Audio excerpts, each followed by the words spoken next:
Hi all, welcome to our channel turning PLC. അപ്പോൾ നമ്മളിന്ന് നോക്കാനായിട്ട് പോകുന്നത് മറ്റൊരു ക്വസ്റ്റ്യൻ പേപ്പറാണ് 74/2024. ഓക്കെ, നമുക്ക് സ്റ്റാർട്ട് ചെയ്യാം. രാജാറാം മോഹൻ റോയ് ബംഗാളി ഭാഷയിൽ ആരംഭിച്ച പത്രം ഏതാണ്? രാജാറാം മോഹൻ റോയ് ബംഗാളി ഭാഷയിൽ ആരംഭിച്ച പത്രമാണ് ഏതെന്ന് പറയുന്നത് സമ്പാദ് കൗമുദി അല്ലേ. Option C Sambad Kaumudi. രാജാറാം മോഹൻ റോയ് ബംഗാളി ഭാഷയിൽ ആരംഭിച്ച പത്രമാണ് സമ്പാദ് കൗമുദി. ഇന്ത്യയിലെ ആദ്യത്തെ വനിതാ സർവകലാശാല സ്ഥാപിച്ചത് ആരാണ്? ഇന്ത്യയിലെ ആദ്യത്തെ വനിതാ സർവകലാശാല സ്ഥാപിച്ചത് ആരാണ്? ഓപ്ഷൻ ബി DK കാർവെയാണ് അല്ലേ. ഇത് രണ്ടും SCERT ഫാക്റ്റ് ആണ്. ഇന്ത്യയിലെ ആദ്യത്തെ വനിതാ സർവകലാശാല സ്ഥാപിച്ച DK കാർവെ. വിഷ്ണുകൃഷ്ണ ചിപ്ലുങ്കർ നിബന്ധമാല എന്ന കൃതി ഏതു ഭാഷയിലാണ് രചിച്ചത്? വിഷ്ണുകൃഷ്ണ ചിപ്ലുങ്കർ നിബന്ധമാല എന്ന കൃതി ഏതു ഭാഷയിലാണ് രചിച്ചതെന്ന് ചോദിച്ചാൽ ഏതാണ്? ഓപ്ഷൻ ബി മറാത്തിയാണ്. ഇതും SCERT ഫാക്റ്റ് ആണ്. SCERTയിൽ ഒരു ബോക്സിൽ കൊടുത്തേക്കുന്ന കാര്യമാണത്. Okay. Indian society of oriental ആർട്സിൻ്റെ സ്ഥാപകൻ. ഇന്ത്യൻ സൊസൈറ്റി ഓഫ് ഓറിയന്റൽ ആർട്സിൻ്റെ സ്ഥാപകനാണ് ഏതെന്ന് പറയുന്നത്? Option C Abanindranath Tagore. Indian society of oriental ആർട്സിൻ്റെ സ്ഥാപകനാണ് അബനീന്ദ്രനാഥ് ടാഗോർ. ഇന്ത്യൻ ഭരണഘടനയുടെ ആമുഖം ഇതുവരെ എത്ര തവണ ഭേദഗതി ചെയ്തിട്ടുണ്ടെന്നാണ് അടുത്ത ക്വസ്റ്റ്യൻ. എത്ര തവണയുണ്ട്? ഒരു തവണയുണ്ട് അല്ലേ. 42ാം ഭേദഗതി അല്ലേ. ആമുഖ ഭേദഗതി ചെയ്തത് ഒരു തവണയാണ്. 42ാം ഭേദഗതിയാണ്. ഐക്യകേരള പ്രതിജ്ഞ എഴുതിയത് ആരാണ്? ഐക്യകേരള പ്രതിജ്ഞ എഴുതിയത് NV കൃഷ്ണവാര്യർ. ഓപ്ഷൻ സി ആണ്. NV കൃഷ്ണവാര്യരാണ് ഐക്യകേരള പ്രതിജ്ഞ എഴുതിയത്. മൗലിക കടമകൾ എന്ന ആശയം ഇന്ത്യ ഏത് രാജ്യത്തിൻ്റെ ഭരണഘടനയിൽ നിന്ന് എടുത്തതാണ്? മൗലിക കടമകൾ എന്ന ആശയം ഇന്ത്യ ഏത് രാജ്യത്തിൻ്റെ ഭരണഘടനയിൽ നിന്നാണ് എടുത്തതെന്ന് ചോദിച്ചാൽ ഓപ്ഷൻ ബി USSR ആണ്. USSR, റഷ്യ അഥവാ USSR. ഓപ്ഷൻ ബി ആണ്. അടുത്തത്, താഴെ പറയുന്നവരിൽ ആരാണ് ഇന്ത്യൻ നാഷണൽ കോൺഗ്രസിൻ്റെ പ്രസിഡന്റ് അല്ലാത്തതെന്നാണ് ചോദിച്ചിരിക്കുന്നത്.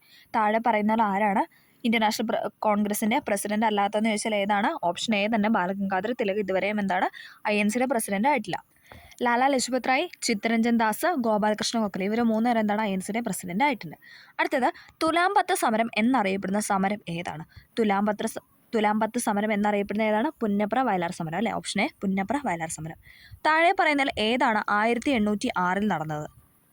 ഓപ്ഷൻ സി വെല്ലൂർ കലാപം. വെല്ലൂർ കലാപം നടന്നത് 1806 ശ്രീനാരായണ ഗുരുവിനെ രണ്ടാം ബുദ്ധൻ എന്ന് വിശേഷിപ്പിച്ചത് ആരാണ്? ശ്രീനാരായണ ഗുരുവിനെ രണ്ടാം ബുദ്ധൻ എന്ന് വിശേഷിപ്പിച്ച് ഓപ്ഷൻ എ G ശങ്കരക്കുറുപ്പാണ്. G ശങ്കരക്കുറുപ്പാണ് ശ്രീനാരായണ ഗുരുവിനെ രണ്ടാം ബുദ്ധൻ എന്ന് വിശേഷിപ്പിച്ചത്. വിവേകോദയത്തിൻ്റെ സ്ഥാപകൻ ആര്? വിവേകോദയത്തിൻ്റെ സ്ഥാപകനായിരുന്നു വെച്ചാൽ ഓപ്ഷൻ എ കുമാരനാശാനാണ്. വിവേകോദയത്തിൻ്റെ സ്ഥാപകനാണ് കുമാരനാശാൻ. ഇന്ത്യൻ ഭരണഘടനയുടെ ആമുഖത്തെ ഇന്ത്യയുടെ രാഷ്ട്രീയ ജാതകം എന്ന് വിശേഷിപ്പിച്ച വ്യക്തി ആരാണ്? ഇന്ത്യൻ ഭരണഘടനയുടെ ആമുഖത്തെ ഇന്ത്യയുടെ രാഷ്ട്രീയ ജാതകം എന്ന് വിശേഷിപ്പിച്ച വ്യക്തിയാണ് ആരെന്ന് പറയുന്നത്? Option A KM Munshi. KM മുൻഷിയാണ് ഇന്ത്യൻ ഭരണഘടനയുടെ ആമുഖത്തെ ഇന്ത്യയുടെ രാഷ്ട്രീയ ജാതകം എന്ന് വിശേഷിപ്പിച്ചത്. 102ാമത്തെ ഭരണഘടനാ ഭേദഗതിയിലൂടെ കൂട്ടിച്ചേർക്കപ്പെട്ട പുതിയ ആർട്ടിക്കിളാണ് ചോദിച്ചിരിക്കുന്നത്. ഏതാണ്? 102ാമത്തെ ഭരണഘടനാ ഭേദഗതിയിലൂടെ കൂട്ടിച്ചേർക്കപ്പെട്ട ആർട്ടിക്കിളാണ് ഓപ്ഷൻ എ 338B. അടുത്തത്, 6 മുതൽ 14 വയസ്സ് വരെയുള്ള കുട്ടികൾക്ക് നിർബന്ധിതവും സൗജന്യവുമായ വിദ്യാഭ്യാസം ഉറപ്പുവരുത്തുന്ന ആർട്ടിക്കിൾ ഏതാണെന്നാണ് ചോദിച്ചിരിക്കുന്നത്. ഏതാണ്? ഓപ്ഷൻ സി ആർട്ടിക്കിൾ 21A ആണല്ലേ. 6 മുതൽ 14 വയസ്സ് വരെയുള്ള കുട്ടികൾക്ക് നിർബന്ധിതവും സൗജന്യവുമായ വിദ്യാഭ്യാസം ഉറപ്പുവരുത്തുന്ന ആർട്ടിക്കിളാണ് ആർട്ടിക്കിൾ 21A. 2020 ഓഗസ്റ്റിൽ മഹാത്മാഗാന്ധിയോടുള്ള ആദര സൂചകമായി നാണയം പുറത്തിറക്കിയ രാജ്യം ഏതാണ്? ഏതാണ്? Option A United kingdom. UK ആണ് കേട്ടോ. ബ്രിട്ടൻ അഥവാ UK ആണ് ഇതെന്ന് പറയുന്നത്. 2020 ഓഗസ്റ്റിൽ മഹാത്മാഗാന്ധിയോടുള്ള ആദര സൂചകമായിട്ട് നാണയം പുറത്തിറക്കിയ രാജ്യമാണ് യുണൈറ്റഡ് കിങ്ഡം UK. യൂണിയൻ ലിസ്റ്റിൻ്റെ അധികാര പരിധിയിൽ പെടുന്നത് താഴെ പറയുന്ന ഏതാണ്? യൂണിയൻ ലിസ്റ്റിൻ്റെ അധികാര പരിധിയിൽ പെടുന്നതാണ് ചോദിച്ചിരിക്കുന്നത്. ഏതാണ്? ഓപ്ഷൻ എ വാർത്താവിനിമയം യൂണിയൻ ലിസ്റ്റിൻ്റെ അധികാര പരിധിയിൽ വരുന്നതാണ്. അടുത്തത്, തന്നിട്ടുള്ള പ്രസ്താവനകളിൽ 4ാം പഞ്ചവത്സര പദ്ധതിയെ സംബന്ധിച്ച് ശരിയായവ ഏതെല്ലാം? തന്നിട്ടുള്ള പ്രസ്താവനകളിൽ 4ാം പഞ്ചവത്സര പദ്ധതിയെ സംബന്ധിച്ച് ശരിയായവയാണ് ചോദിച്ചിരിക്കുന്നത്. ഏതാണ്? ഓപ്ഷൻ സി ആണ് ഇവിടെ ശരിയായിട്ട് കൊടുത്തിട്ടുള്ളത്. 1969 മുതൽ 74 കാലഘട്ടത്തിൽ നടപ്പിലാക്കി. ശരിയാണല്ലേ. 69 to 74 കാലഘട്ടം എന്ന് പറയുന്നത്. ഗാഡ്ഗിൽ മോഡൽ നടപ്പിലാക്കി. 3ാമത്തെ സ്റ്റേറ്റ്മെൻറ്റ്, ഗാഡ്ഗിൽ മോഡൽ നടപ്പിലാക്കി. ഇന്ത്യയിലെ പ്രഥമ ബാങ്ക് ദേശസാൽക്കരണം ഈ കാലഘട്ടത്തിൽ നടപ്പിൽ വന്നു. അതും ശരിയാണല്ലേ. മഹല്ലോബിസ് മാതൃക എന്ന പേരിൽ പ്രസിദ്ധമായെന്ന് പറഞ്ഞാൽ തെറ്റാണ്. അത് 2ാം പഞ്ചവത്സര പദ്ധതിയാണ്. ഓക്കെ. ഇന്ത്യയിലെ പ്രഥമ ബാങ്ക് ദേശസാൽക്കരണം ഈ കാലഘട്ടത്തിൽ നടപ്പിൽ വന്നു. ഗാഡ്ഗിൽ മോഡൽ നടപ്പിലാക്കി. 1969-74 കാലഘട്ടത്തിൽ നടപ്പിലാക്കി എന്ന് പറയുന്നതാണ് 4ാം പഞ്ചവത്സര പദ്ധതിയുമായി ശരിയായ പ്രസ്താവന. അടുത്തത്, താഴെ പറയുന്നവയിൽ നീതി ആയോഗിനെ സംബന്ധിച്ച തെറ്റായ പ്രസ്താവന ഏതാണ്? തെറ്റായതാണ് ഇവിടെ ചോദിച്ചിട്ടുള്ളത്. നമുക്ക് നോക്കാം. ഉത്തരം എന്ന് പറയുന്നത് ഓപ്ഷൻ ഡി ആണ് ഇവിടെ തെറ്റായിട്ട് കൊടുത്തിട്ടുള്ളത്. നീതി ആയോഗ് 2015 ജനുവരി 1 രൂപീകരിക്കപ്പെട്ടു. ശരിയാണല്ലേ. നീതി ആയോഗ് എന്താണ് നിലവിൽ വന്നതെന്ന് വെച്ചാൽ 2015 ജനുവരി 1. ഇന്ത്യ ഗവൺമെൻറ്റിൻ്റെ പ്രധാന പരിപാടിയായ ചിന്താ സംഭരണി അഥവാ തിങ്ക് ടാങ്ക് ആണ് നീതി ആയോഗ് എന്ന് പറയുന്നത്. അതും ശരിയാണല്ലേ. ഇന്ത്യ ഗവൺമെൻറ്റിൻ്റെ പ്രധാന പരിപാടിയായ ചിന്താ സംഭരണി ആണ് നീതി ആയോഗ്. നീതി ആയോഗ് സഹകരണ ഫെഡറലിസത്തെ പ്രോത്സാഹിപ്പിക്കുന്നു. നീതി ആയോഗ് എന്താണ്? സഹകരണ ഫെഡറലിസത്തെ പ്രോത്സാഹിപ്പിക്കുന്നു. മൂന്നും ശരിയാണ്. നീതി ആയോഗ് 2015 ജനുവരി 1 രൂപീകരിക്കപ്പെട്ടു. ഇന്ത്യ ഗവൺമെൻറ്റിൻ്റെ പ്രധാന പരിപാടിയായ ചിന്താ സംഭരണിയാണ് നീതി ആയോഗ്. നീതി ആയോഗ് സഹകരണ ഫെഡറലിസത്തെ പ്രോത്സാഹിപ്പിക്കുന്നു. അടുത്തത്, നമ്മുടെ ജീവിതത്തിൽ നിന്നും പ്രകാശം മറഞ്ഞു പോയിരിക്കുന്നു, എവിടെയും ഇരുട്ടാണ്. ഇന്ത്യയുടെ പ്രഥമ പ്രധാനമന്ത്രി ജവഹർലാൽ നെഹ്റുവിൻ്റെ ഈ വാക്കുകൾ ഏത് സംഭവത്തെക്കുറിച്ചാണെന്ന് ചോദിച്ചാൽ ഏതാണ്? ഓപ്ഷൻ ഡി, ഗാന്ധിജിയുടെ മരണത്തെ പറ്റിയാണ് അല്ലേ. നമ്മുടെ ജീവിതത്തിൽ നിന്നും പ്രകാശം മറഞ്ഞു പോയിരിക്കുന്നു, എവിടെയും ഇരുട്ടാണ്. ഇന്ത്യയുടെ പ്രഥമ പ്രധാനമന്ത്രി ജവഹർലാൽ നെഹ്റു ഇങ്ങനെ പറഞ്ഞത് എന്ത് സംഭവത്തെക്കുറിച്ചാണെന്ന് ചോദിച്ചാൽ എന്താണ്? ഗാന്ധിജിയുടെ മരണത്തെ പറ്റിയാണ്. അടുത്തത്, സ്വാതന്ത്ര്യാനന്തരം ഇന്ത്യൻ യൂണിയൻ രൂപീകൃതമായപ്പോൾ യൂണിയനിൽ ചേരാൻ വിസമ്മതിച്ച നാട്ടുരാജ്യങ്ങളിൽ പെടാത്തത് ഏതാണെന്നാണ് ചോദിച്ചിരിക്കുന്നത്. ഏതാണ്? ഓപ്ഷൻ എ ആണല്ലേ. മൈസൂർ എന്ന് പറയുന്നത് എന്താണ്? ഇന്ത്യൻ യൂണിയൻ ചേരാൻ വിസമ്മതിച്ച നാട്ടുരാജ്യം പെടാത്തതാണ്. അതായത് ഹൈദരാബാദും കാശ്മീരും ജുനഗഡുമായിരുന്നു യൂണിയനിൽ ചേരാനായിട്ട് വിസമ്മതിച്ച നാട്ടുരാജ്യം എന്ന് പറയുന്നത്. അടുത്തത്, 2023 ഒക്ടോബറിൽ നടൻ മമ്മൂട്ടിയോടുള്ള ആദരസൂചകമായി അദ്ദേഹത്തിൻ്റെ മുഖമുള്ള 10,000 പേഴ്സണലൈറ്റഡ് സ്റ്റാമ്പുകൾ പ്രകാശനം ചെയ്ത രാജ്യം ഏതാണെന്നാണ് ചോദിച്ചിരിക്കുന്നത്. ഏതാണ്? ഓസ്ട്രേലിയ ആണല്ലേ. 2023 ഒക്ടോബറിൽ നടൻ മമ്മൂട്ടിയോടുള്ള ആദരസൂചകമായ അദ്ദേഹത്തിൻ്റെ മുഖമുള്ള 10,000 പേഴ്സണലൈറ്റഡ് സ്റ്റാമ്പുകൾ എന്താണ്? പ്രകാശനം ചെയ്ത രാജ്യമാണ് ഓസ്ട്രേലിയ.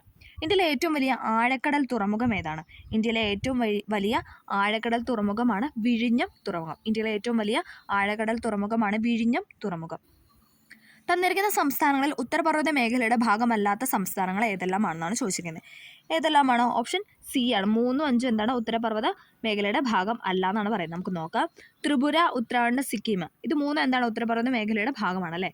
ത്രിപുര, ഉത്തരാഖണ്ഡ്, സിക്കിം. ഇത് 3 എന്താണ്? ഉത്തരപർവ്വത മേഖലയുടെ ഭാഗമാണ്. ഓക്കെ. അടുത്തത്, താഴെ തന്നിരിക്കുന്ന പ്രസ്താവനകളിൽ ആരവല്ലി പർവ്വതവുമായി ബന്ധം ഇല്ലാത്തത് തെറ്റായതാണ് ചോദിച്ചിരിക്കുന്നത്. ആരവല്ലി പർവ്വതനിരയായിട്ട് ബന്ധമില്ലാത്തതാണ് ചോദിച്ചിരിക്കുന്നത്. ഓപ്ഷൻ ഡി ആണ് ഇവിടെ തെറ്റായിട്ട് കൊടുത്തത്. ബാക്കി നോക്കാം. ഇത് ഇന്ത്യയിലെ ഏറ്റവും പഴക്കമുള്ള പർവ്വതനിരയാണ് അല്ലേ. ആരവല്ലി പർവ്വതനിര എന്ന് പറയുന്നത് ഇന്ത്യയിലെ ഏറ്റവും പഴക്കമുള്ള പർവ്വതനിരയാണ്. ഈ പർവ്വതനിരയുടെ ഭാഗമാണ് മൗണ്ട് അബു അല്ലേ. ഇതൊക്കെ സൈഡ് എഫക്റ്റ് ആണ്. മൗണ്ട് അബു എന്ന് പറയുന്ന ആരവല്ലി പർവ്വതനിരയുടെ ഭാഗമാണ്. ഈ പർവ്വതനിരയിലെ ഏറ്റവും ഉയർന്ന കൊടുമുടിയാണ് ഗുരുശിഖർ എന്ന് പറയുന്നത്. ഈ പർവ്വതനിരയിലെ ഏറ്റവും ഉയർന്ന കൊടുമുടിയാണ് ഗുരുശിഖർ. ഇത് 3 ശരിയാണ്. ഇന്ത്യയിലെ ഏറ്റവും പഴക്കമുള്ള പർവ്വതനിരയാണ്. പർവ്വതനിരയുടെ ഭാഗമാണ് മൗണ്ട് അബു എന്ന് പറയുന്നത്. ഈ പർവ്വതനിരയിലെ ഏറ്റവും ഉയർന്ന കൊടുമുടിയാണ് ഗുരുശിഖർ എന്ന് പറയുന്നത്. അടുത്തത്, ഇന്ത്യയുടെ പടിഞ്ഞാറൻ തീരത്തിൽ ഉൾപ്പെടാത്ത തീരസമതലം കണ്ടെത്തുക. പടിഞ്ഞാറൻ തീരത്തിൽ ഉൾപ്പെടാത്തത് ഏതാണ്? ഓപ്ഷൻ എ ആണ്. വടക്കൻ സിർക്കാസ് തീരം എന്ന് പറയുന്നത് പടിഞ്ഞാറൻ തീരത്താണ്. അത് കിഴക്കൻ തീരത്താണ്. മലബാർ തീരം, പിന്നെന്താണ് കൊങ്കൺ തീരം, പിന്നെന്താണ് ഗുജറാത്ത് തീരം. മലബാർ, കൊങ്കൺ, ഗുജറാത്ത് ഇത് എവിടെയാണ്? പടിഞ്ഞാറൻ തീരത്താണ് അല്ലേ. ഇത് 3 പടിഞ്ഞാറൻ തീരത്താണ്. അടുത്തത്, താഴെ തന്നിരിക്കുന്നതിൽ നിന്ന് ശരിയായ ജോഡി കണ്ടെത്താനാണ് പറഞ്ഞിരിക്കുന്നത്. ശരിയായ ജോഡിയാണ് ചോദിച്ചിരിക്കുന്നത്. ഏതാണ്? ഓപ്ഷൻ ബി ആണ് ഇവിടെ ശരിയായിട്ട് കൊടുത്തിട്ടുള്ളത്. ഉപദ്വീപീയ പീഠഭൂമി എന്ന് പറയുന്നത് ഛോട്ടാ നാഗ്പൂർ എവിടെയാണ്? ഉപദ്വീപീയ പീഠഭൂമിയിലാണ്. അത് ശരിയായിട്ടാണ് ഇവിടെ കൊടുത്തിരിക്കുന്നത്. അടുത്തത്, 4 ഇന്ത്യൻ സംസ്ഥാനങ്ങളെ വലിപ്പത്തിനനുസരിച്ച് ക്രമീകരിച്ചിരിക്കുന്നു. ശരിയായ ക്രമീകരണം കണ്ടെത്താനാണ് പറഞ്ഞിരിക്കുന്നത്. 4 സ്റ്റേറ്റ് കൊടുത്തിട്ടുണ്ട്. നമുക്ക് നോക്കാം ഏതാണ് ശരിയെന്ന് പറഞ്ഞാൽ. ഓപ്ഷൻ എ ആണ് ശരിയെന്ന് പറഞ്ഞാൽ രാജസ്ഥാൻ, മധ്യപ്രദേശ്, മഹാരാഷ്ട്ര, ഉത്തർപ്രദേശ്. രാജസ്ഥാൻ, മധ്യപ്രദേശ്, മഹാരാഷ്ട്ര, ഉത്തർപ്രദേശ്. ഓക്കെ. അടുത്തത്, അന്റോണിയോ ഗുട്ടറസ് ഇപ്പോൾ വാർത്തകളിൽ ഇടം നേടിയ വ്യക്തിയാണ്. ആരാണ് ഇദ്ദേഹം എന്നാണ് ചോദിച്ചിരിക്കുന്നത്. ഏതാണ്? എപ്പോഴും റിപ്പീറ്റ് ചെയ്ത് ചോദിക്കുന്നുണ്ടല്ലേ. UN സെക്രട്ടറി ജനറൽ ആയിരുന്നു. ഓക്കെ. സി ആണോ ഉത്തരം എന്ന് പറയുന്നത്? UN secretary general. പുതിയതായി അധികാരമേറ്റ സംസ്ഥാന മുഖ്യമന്ത്രിമാരുടെ പേരും അവരുടെ സംസ്ഥാനങ്ങളും നൽകിയിരിക്കുന്നു. അതിൽ തെറ്റായത് കണ്ടെത്താനാണ് പറഞ്ഞിരിക്കുന്നത്. തെറ്റായത് ഏതാണ് ഇവിടെ? ഓപ്ഷൻ ഡി ആണ് ഇവിടെ തെറ്റായിട്ട് കൊടുത്തിട്ടുള്ളത്. ബാക്കി 3 ശരിയായിരുന്നു. രാജസ്ഥാൻ ഭജൻലാൽ ശർമ്മ, മധ്യപ്രദേശ് മോഹൻ യാദവ്, തെലങ്കാന രേവന്ത് റെഡ്ഡി. രാജസ്ഥാൻ ഭജൻലാൽ ശർമ്മ, മധ്യപ്രദേശ് മോഹൻ യാദവ്, തെലങ്കാന രേവന്ത് റെഡ്ഡി. ഈ അടുത്ത കാലത്തെ വിനോദസഞ്ചാരം പ്രോത്സാഹിപ്പിക്കാൻ ഇന്ത്യ ഉൾപ്പെടെ 33 രാജ്യങ്ങൾക്ക് വിസ ഇളവ് അനുവദിച്ച രാജ്യം ഏതാണ്? ഓപ്ഷൻ ബി ഇറാനാണ് കേട്ടോ. ഇറാനാണ് ഈ അടുത്ത കാലത്തെ വിനോദസഞ്ചാരം പ്രോത്സാഹിപ്പിക്കാനായിട്ട് ഇന്ത്യ ഉൾപ്പെടെ 33 രാജ്യങ്ങൾക്ക് വിസ ഇളവ് അനുവദിച്ച രാജ്യമാണ് ഇറാൻ എന്ന് പറയുന്നത്. അടുത്തത്, 2024 ലോക്സഭാ തിരഞ്ഞെടുപ്പിനൊപ്പം നിയമസഭാ തിരഞ്ഞെടുപ്പ് നടക്കുന്ന സംസ്ഥാനങ്ങൾ ഏതെല്ലാം? ഇമ്പോർട്ടൻ്റ് ആണ്. 2024 ലോക്സഭാ തിരഞ്ഞെടുപ്പിനൊപ്പം നിയമസഭാ തിരഞ്ഞെടുപ്പ് നടത്തുന്ന സ്റ്റേറ്റുകളാണ് ഏതൊക്കെയെന്ന് പറയുന്നത്? Option B ഒഡീഷയും ആന്ധ്രാപ്രദേശും. ഒഡീഷയിലും ആന്ധ്രാപ്രദേശത്തും എന്താണ്? ലോക്സഭാ തിരഞ്ഞെടുപ്പിനോടൊപ്പം നിയമസഭാ തിരഞ്ഞെടുപ്പ് നടന്നു. ചുവടെ നൽകിയിരിക്കുന്ന ജില്ലകളിൽ കർണാടകയുമായി അതിർത്തി പങ്കിടുന്ന കേരളത്തിലെ ജില്ലകൾ കണ്ടെത്തുക. കർണാടകയുമായി അതിർത്തി പങ്കിടുന്ന കേരളത്തിലെ ജില്ലകളാണ് ഇതെന്ന് പറയുന്നത്. കണ്ണൂരുണ്ട്, കാസർഗോഡുണ്ട്. ഓപ്ഷൻ എ ആണ്. കണ്ണൂരും കാസർഗോഡും എന്താണ് കേരളത്തിലെ ജില്ലകളാണ്. അത് രണ്ടും എന്താണ് കർണാടകയുമായിട്ട് അതിർത്തി പങ്കിടുന്നുണ്ട്. കേരളത്തിലെ മൊത്തം താലൂക്കുകളുടെ എണ്ണം എത്രയാണ്? റിപ്പീറ്റഡ് ക്വസ്റ്റ്യൻ ആണ്. കേരളത്തിലെ മൊത്തം താലൂക്കുകളുടെ എണ്ണം എന്ന് പറയുന്നത് 78 ആണ്. 78 താലൂക്കാണ് കേരളത്തിലുള്ളത്. താഴെ തന്നിരിക്കുന്നതിൽ കൂട്ടത്തിൽ ചേരാത്തത് കണ്ടെത്താനാണ് പറഞ്ഞിരിക്കുന്നത്. ഏതാണ് കൂട്ടത്തിൽ ചേരാത്തത്? ഓപ്ഷൻ സി ആണ്. അഷ്ടമുടി കായലാണ് കൂട്ടത്തിൽ ചേരാത്തത്. അടുത്തത് പെരിയാർ നദിയുമായി ബന്ധം ഇല്ലാത്ത പ്രസ്താവന. പെരിയാർ നദിയുമായിട്ട് ബന്ധമില്ലാത്ത പ്രസ്താവന ഏതെന്ന് ചോദിച്ചാൽ ഏതാണ്? ഓപ്ഷൻ ബി ആണല്ലോ ഇവിടെ തെറ്റായിട്ട് കൊടുത്തിട്ടുള്ളത്. പെരിയാർ നദി പശ്ചിമഘട്ടത്തിൽ നിന്ന് ഉത്ഭവിക്കുന്നത്. ശരിയാണല്ലേ? പെരിയാർ നദി എവിടെ നിന്നാണ് ഉത്ഭവിക്കുന്നത്? പശ്ചിമഘട്ടത്തിൽ നിന്ന്. എറണാകുളം ജില്ലയിൽ വെച്ചാണ് ഈ നദി അറബിക്കടലുമായിട്ട് ചേരുന്നത്. അതും ശരിയാണല്ലേ? എറണാകുളം ജില്ലയിൽ വെച്ചിട്ടാണ് അറബിക്കടലായിട്ട് ചേരുന്നത്. ഇടമലയാർ അണക്കെട്ട് ഈ നദിയുമായിട്ട് ബന്ധപ്പെട്ടിരിക്കുന്നത് അല്ലേ? ഇടമലയാർ അണക്കെട്ട് എവിടെയാണ്? പെരിയാർ നദിയിലാണ്. ഓക്കെ, ഈ നദി പശ്ചിമഘട്ടത്തിൽ നിന്ന് ഉത്ഭവിക്കുന്നു. എറണാകുളം ജില്ലയിൽ വെച്ചാണ് ഈ നദി അറബിക്കടലുമായിട്ട് ചേരുന്നത്. ഇടമലയാർ അണക്കെട്ട് ഈ നദിയുമായിട്ട് ബന്ധപ്പെട്ടിരിക്കുന്നു. അടുത്തത് തന്നിരിക്കുന്ന ജലവൈദ്യുത പദ്ധതികളിൽ ചേരാത്ത ജോഡി കണ്ടെത്താനാണ് പറഞ്ഞിരിക്കുന്നത്. ഏതാണ്? ഓപ്ഷൻ ബി ആണ് ഇവിടെ ചേരാത്തത്. പള്ളിവാസൽ ഇടുക്കി അല്ലേ? ശരിയാണ്. കുറ്റ്യാടി എവിടെയാണ്? കോഴിക്കോട്. ശരിയാണ്. കല്ലട കൊല്ലം. ഇത് മൂന്നും ശരിയാണ് അല്ലേ? പള്ളിവാസൽ ഇടുക്കി, കുറ്റ്യാടി കോഴിക്കോട്, കല്ലട കൊല്ലം. ചുവടെ തന്നിരിക്കുന്ന വന്യജീവി സങ്കേതങ്ങൾ ഇടുക്കി ജില്ലയുമായി ബന്ധം ഇല്ലാത്തത് ഏതാണെന്നാണ് ചോദിച്ചിരിക്കുന്നത്. ഏതാണ്? ഓപ്ഷൻ ഡി ആറളമാണ് എന്താണ് ഇടുക്കി ജില്ലയുമായിട്ട് ബന്ധമില്ലാത്തത്. ബാക്കി കുറിഞ്ഞുമല, ചിന്നാറ്, പെരിയാർ ഇതെല്ലാം എന്താണ് ഇടുക്കി ജില്ലയിലാണ് സ്ഥിതി ചെയ്യുന്നത്. വരയാടുകളെ പ്രധാനമായും കാണുന്ന ദേശീയോദ്യാനം ഏതാണ്? എല്ലാവർക്കും അറിയാം അല്ലേ? വരയാടുകളെ പ്രധാനമായും കാണുന്ന ദേശീയോദ്യാനമാണ് ഓപ്ഷൻ ബി ഇരവികുളം ദേശീയോദ്യാനം. അടുത്തത് ഈ തവണത്തെ അർജുന അവാർഡിന് നിർദ്ദേശിക്കപ്പെട്ട മലയാളി താരം എം ശ്രീശങ്കർ ഏത് കായിക ഇനവുമായി ബന്ധപ്പെട്ടിരിക്കുന്നു? എല്ലാവർക്കും അറിയാം അല്ലേ? ഏത് കായിക ഇനം? അത്ലറ്റിക്സ് അല്ലേ? അത്ലറ്റിക് ഇനമായിരുന്നു എം ശ്രീശങ്കർ എന്ന് പറയുന്നത്. ഇന്ത്യയിൽ നടക്കുന്ന 4 തരം തെരഞ്ഞെടുപ്പ് താഴെ പറയുന്നു. അതിൽ കേന്ദ്ര തെരഞ്ഞെടുപ്പ് കമ്മീഷൻ നടത്താത്ത തെരഞ്ഞെടുപ്പ് ഏതാണെന്നാണ് ചോദിച്ചത്. കേന്ദ്ര തെരഞ്ഞെടുപ്പ് കമ്മീഷൻ നടത്താത്ത തെരഞ്ഞെടുപ്പാണ് ഏതെന്ന് പറയുന്നത്? ഓപ്ഷൻ ഡി പഞ്ചായത്ത് തെരഞ്ഞെടുപ്പ് അല്ലേ? അത് തദ്ദേശ സ്വയംഭരണ വകുപ്പാണല്ലോ നടത്തുന്നത്. അപ്പം എന്താണ് ഇന്ത്യൻ പ്രസിഡന്റിന്റെ തെരഞ്ഞെടുപ്പ്, ലോക്സഭാ തെരഞ്ഞെടുപ്പ്, നിയമസഭാ തെരഞ്ഞെടുപ്പ് ഇത് മൂന്നും ആരാണ് നടത്തുന്നത്? കേന്ദ്ര തെരഞ്ഞെടുപ്പ് കമ്മീഷനാണ് നടത്തുന്നത്. നഗരങ്ങളിലെ തൊഴിൽ രഹിതർക്ക് പ്രയോജനപ്പെടുത്തുന്ന പരിപാടി സർക്കാരിന്റെ ഏതു പദ്ധതിയുമായി ബന്ധപ്പെട്ടിരിക്കുന്നു? നഗരങ്ങളിലെ തൊഴിൽ രഹിതർക്ക് പ്രയോജനപ്പെടുന്ന പരിപാടി സർക്കാരിൻ്റെ ഏതു പദ്ധതിയുമായി ബന്ധപ്പെട്ടതാണെന്ന് വെച്ചാൽ ഏതാണ്? ഓപ്ഷൻ സി സ്വർണ്ണ ജയന്തി ഷഹാരി റോസ്ഗാർ യോജന. ഇമ്പോർട്ടൻ്റ് ആണ്. സ്വർണ്ണ ജയന്തി ഷഹാരി റോസ്ഗാർ യോജന. സ്വർണ്ണ ജയന്തി ഷഹാരി റോസ്ഗാർ യോജന. അടുത്തത് ബ്രിട്ടീഷ് ഭരണത്തെ വെണ്ണീജ ഭരണം എന്ന് വിശേഷിപ്പിച്ച സാമൂഹിക പരിഷ്കർത്താവ് ആരാണ്? ബ്രിട്ടീഷ് ഭരണത്തെ വെണ്ണീജ ഭരണം എന്ന് വിശേഷിപ്പിച്ച സാമൂഹിക പരിഷ്കർത്താവാണ് ആരെന്ന് പറയുന്നത്? ഓപ്ഷൻ ബി വൈകുണ്ഠ സ്വാമികൾ അല്ലേ? വൈകുണ്ഠ സ്വാമികളാണ് വെണ്ണീജ ഭരണം എന്ന് പറഞ്ഞത്. ലോകത്തെ ഏറ്റവും കൂടുതൽ ചണം ഉൽപ്പാദിപ്പിക്കുന്ന രാജ്യം ഏതാണ്? എസ്സേർട്ട് ഫാക്റ്റ് ആണ്. ലോകത്തെ ഏറ്റവും കൂടുതൽ ചണം ഉൽപ്പാദിപ്പിക്കുന്ന രാജ്യമാണ് ഓപ്ഷൻ ഡി ഇന്ത്യ. നമ്മളാണല്ലേ ഏറ്റവും കൂടുതൽ ചണം ഉൽപ്പാദിപ്പിക്കുന്നത്. ആഹാരം നന്നായി ചവച്ചരച്ച് കഴിക്കണമെന്ന് പറയാൻ കാരണം എന്താണ്? ആഹാരം നന്നായിട്ട് ചവച്ചരച്ച് കഴിക്കണമെന്ന് പറയാനുള്ള കാരണം എന്താണ്? ഓപ്ഷൻ സി ദഹനം സുഗമമാക്കാൻ അല്ലേ? ദഹനം സുഗമമാക്കാൻ വേണ്ടിയിട്ടാണ്. ആപ്പിളിൽ അടങ്ങിയിരിക്കുന്ന ആസിഡ് ഏതാണ്? ഇതൊക്കെ നമ്മൾ അല്ലേ എസ്സേർട്ടിൽ എടുത്ത് പോയിന്റ്സ് ആണല്ലോ ഇതൊക്കെ. ആപ്പിളിൽ അടങ്ങിയിരിക്കുന്ന ആസിഡാണ് ഏതെന്ന് പറയുന്നത് നമ്മൾ പറഞ്ഞത്. ആപ്പിൾ മാല പോലെ തൂക്കിയിട്ടേക്കെന്ന് വിചാരിച്ചാൽ മതി അല്ലേ? മാലിക് ആസിഡാണ് അല്ലേ? Malic acid. ഇന്ത്യയുടെ സൗരദൗത്യത്തിൻ്റെ പേരെന്താണ്? എപ്പോഴും ചോദിക്കുന്നുണ്ടല്ലോ. ഇപ്പോൾ ആദിത്യ L1. ഇന്ത്യയുടെ സൗരദൗത്യത്തിൻ്റെ പേരാണ് ആദിത്യ L1 എന്ന് പറയുന്നത്. ഓക്കെ. ഏകദിന ക്രിക്കറ്റിൽ ഏറ്റവും കൂടുതൽ സെഞ്ചുറി നേടിയ ക്രിക്കറ്റ് താരം ഏതാണ്? ഏകദിന ക്രിക്കറ്റിൽ ഏറ്റവും കൂടുതൽ സെഞ്ചുറി നേടിയ ക്രിക്കറ്റ് താരമാണ് ആരെന്ന് പറയുന്നത്? വിരാട് കോഹ്ലി അല്ലേ? വിരാട് കോഹ്ലിയാണ് ഏകദിന ക്രിക്കറ്റിൽ ഏറ്റവും കൂടുതൽ സെഞ്ചുറി നേടിയ ക്രിക്കറ്റ് താരം. മികച്ച നടനുള്ള 69ാമത് ദേശീയ ചലച്ചിത്ര പുരസ്കാരം 2023 നേടിയ നടൻ ആരാണ്? മികച്ച നടനുള്ള 69ാമത് ദേശീയ ചലച്ചിത്ര പുരസ്കാരം 2023 നേടിയതാണ് അല്ലു അർജുൻ അല്ലേ? Option A Allu അർജുനാണ്.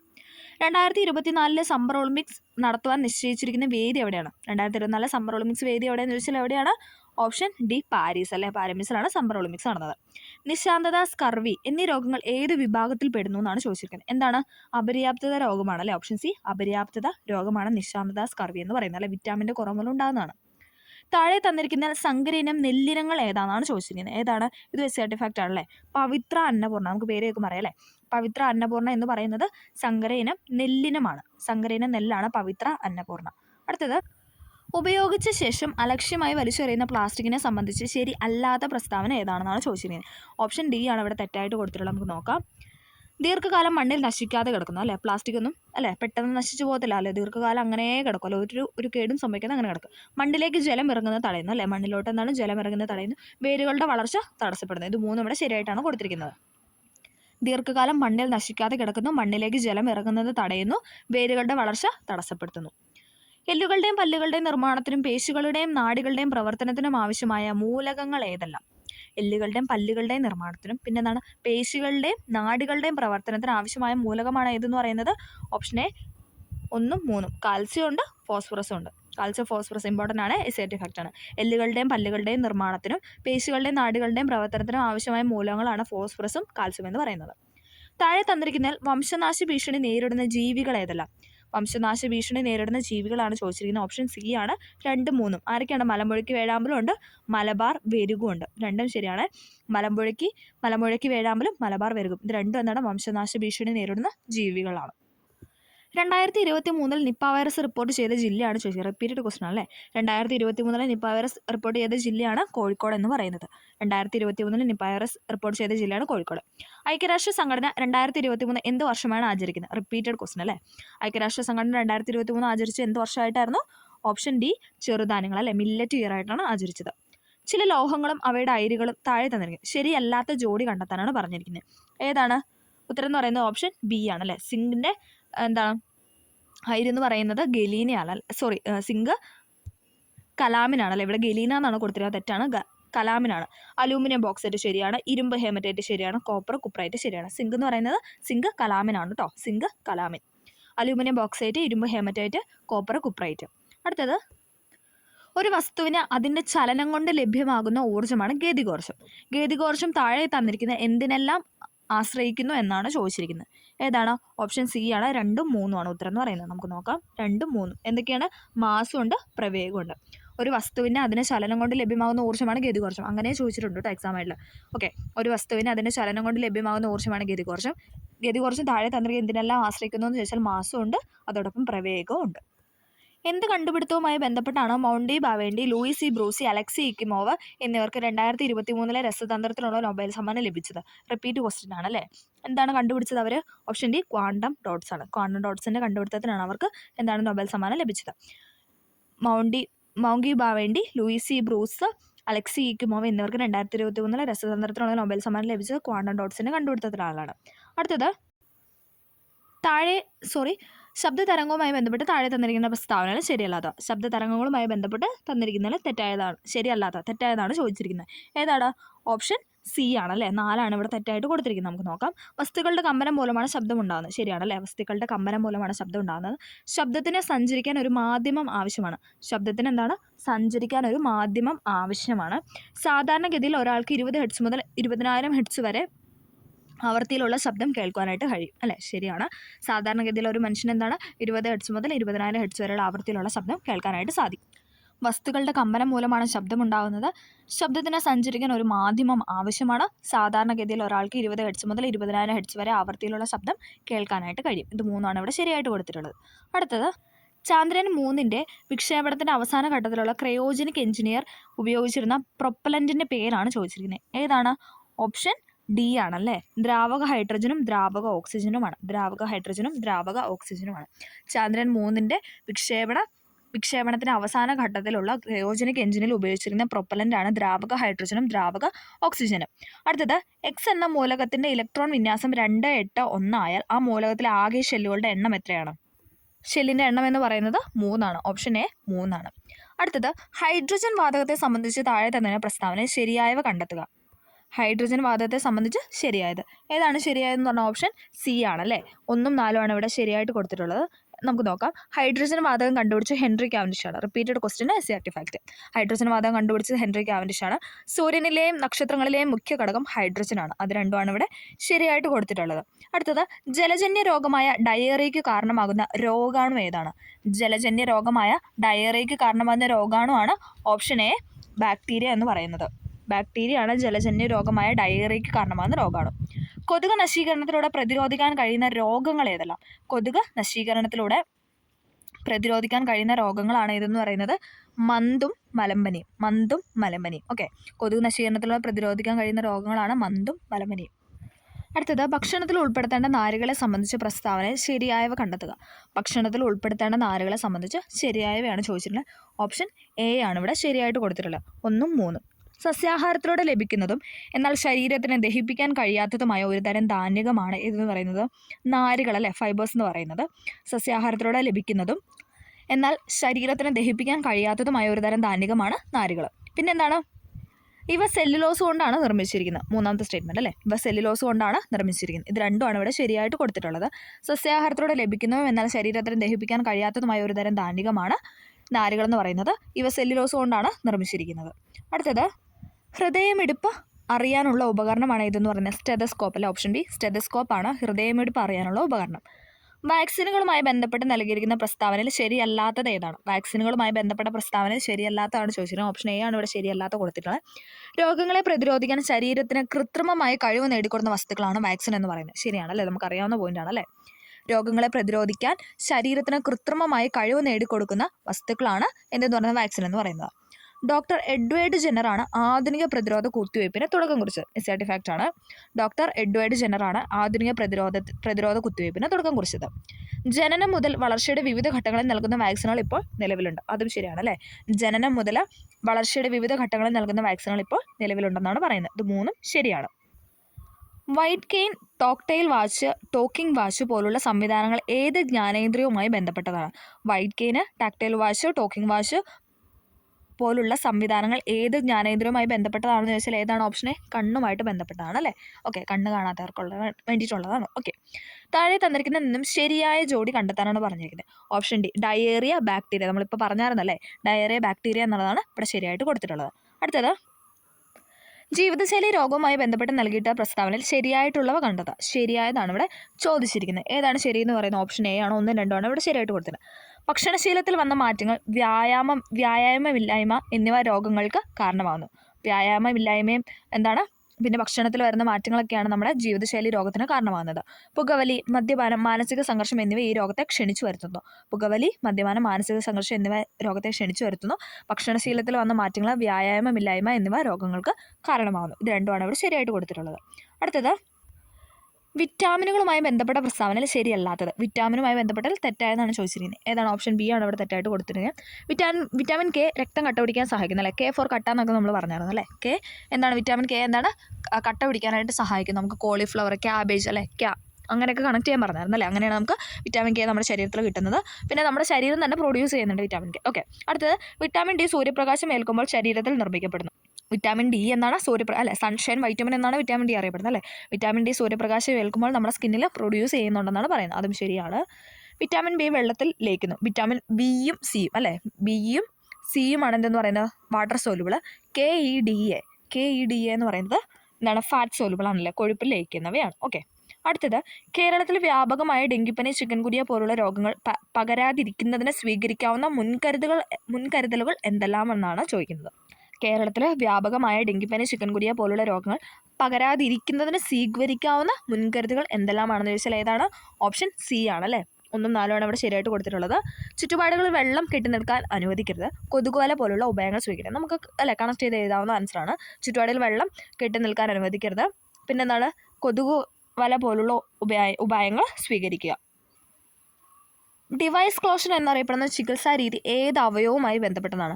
Device closure എന്നറിയപ്പെടുന്ന ചികിത്സാ രീതി ഏത് അവയവുമായി ബന്ധപ്പെട്ടതാണെന്ന് ചോദിച്ചാൽ ഓപ്ഷൻ എ ഹൃദയവുമായി ബന്ധപ്പെട്ടതാണ് കേട്ടോ. ഹൃദയവുമായി ബന്ധപ്പെട്ടതാണ് ഡിവൈസ് ക്ലോഷർ എന്ന ചികിത്സാ രീതി. അടുത്തിടെ GI ടാഗ് ലഭിച്ച ചോക്കുവ അരി ഏത് സംസ്ഥാനത്തെ മാന്ത്രിക അരി എന്നറിയപ്പെടുന്നു? ഏതാണ്? ഓപ്ഷൻ സി അസ്സാമിലെയാണ്. ഓക്കെ, ചോക്കുവ അരി എന്ന് പറയുന്നത് ഏത് സംസ്ഥാനത്തിലാണെന്ന് വെച്ചാൽ അസ്സാമിലെയാണ്. 2023 ഓഗസ്റ്റ് EG 5.1 ഇറിസ് എന്ന കോവിഡ് വകഭേദം റിപ്പോർട്ട് ചെയ്ത സ്റ്റേറ്റ് ഏതാണെന്ന് ചോദിക്കുന്നത്. 2023 ഓഗസ്റ്റ് EG 5.1 എന്ന കോവിഡ് വകഭേദം റിപ്പോർട്ട് ചെയ്ത് ഇന്ത്യൻ സംസ്ഥാനം ഏതെന്ന് ചോദിച്ചാൽ ഏതാണ്? ഓപ്ഷൻ ഡി മഹാരാഷ്ട്രയാണ്. മഹാരാഷ്ട്രയിലാണ് റിപ്പോർട്ട് ചെയ്തത്. ഇന്ത്യയിൽ ആദ്യമായി ജല ബഡ്ജറ്റ് തയ്യാറാക്കുന്ന സംസ്ഥാനം എല്ലാവർക്കും അറിയാം അല്ലേ. ഓപ്ഷൻ എ കേരളമാണ് അല്ലേ. കേരളത്തിലായിരുന്നു ആദ്യമായിട്ട് ജല ബഡ്ജറ്റ് തയ്യാറാക്കിയത്. ഓക്കെ, അപ്പോൾ നമ്മൾ അടുത്തൊരു 80 ക്വസ്റ്റ്യൻസ് ഡിസ്കസ് ചെയ്തിട്ടുണ്ട്. അടുത്ത വട്ടം എഴുതാൻ പോകുന്നവർക്കൊക്കെ അത് ഉപകാരപ്പെടട്ടെ എന്ന് പ്രാർത്ഥിക്കുന്നു, ആശംസിക്കുന്നു. അപ്പോൾ എല്ലാവർക്കും ഈ വീഡിയോ ഹെൽപ്ഫുൾ ആയെന്ന് വിചാരിക്കുന്നു. ഹെൽപ്ഫുൾ ആയെങ്കിൽ ഒന്ന് ലൈക്ക് ചെയ്ത് സബ്സ്ക്രൈബ് ചെയ്യുക. എന്തെങ്കിലും ഡൗട്ട് ഉണ്ടെങ്കിൽ കമൻ്റ് ആയിട്ടും രേഖപ്പെടുത്തുക. Okay, thank